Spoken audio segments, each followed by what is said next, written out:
नमस्कार मित्रांनो, आज आपण पाहणार आहोत मराठी सिनेसृष्टीतील एक वेगळा आणि महत्त्वाकांक्षी चित्रपट घबाडकुंड. हा चित्रपट स्वतःला मराठीतील पहिल्या सिनेमॅटिक युनिव्हर्सची सुरुवात म्हणून सादर करतो आणि रहस्य, थरार, लोककथा आणि ॲक्शन यांचा संगम घडवण्याचा प्रयत्न करतो.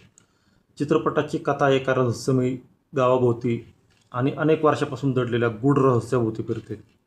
जसजशी कथा पुढे सरकते तसतसे प्रेक्षक एका वेगळ्याच जगात प्रवेश करतात.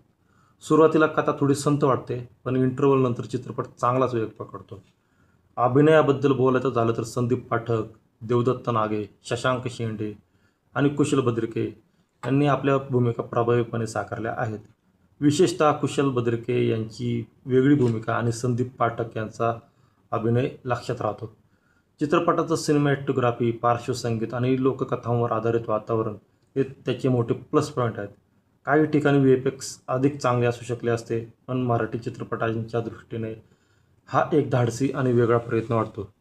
जर तुम्हाला हॉरर, सस्पेन्स, ॲडव्हेंचर आणि मराठी लोककथांवर आधारित चित्रपट आवडत असतील तर घबाडकुंड नक्की एकदा थिएटरमध्ये पाहण्यासारखा आहे.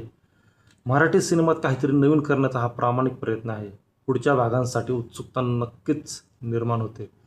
व्हिडिओ आवडला असेल तर लाईक करा, चॅनल सबस्क्राईब करा आणि तुम्हाला घबाडकुंड कसा वाटला ते कमेंटमध्ये नक्की सांगा. घबाडकुंड खूपच छान आहे, तर नक्की तुम्ही एकदा पाहू शकता. चित्रपट कसे एक बंदिस्त गाव म्हणजे मजा येते. ते एक वेगळंच युनिव्हर्स आहे. सुरुवातीपासून शेवटपर्यंत आहे ना सस्पेन्स थ्रिलर राहतो. पाहताना छान वाटतं. अशाच नवनवीन चित्रपटांच्या समीक्षेसाठी आपलं निकी मोरी चॅनल नक्की सबस्क्राईब करून ठेवा. भेटूयात पुढील व्हिडिओमध्ये. धन्यवाद.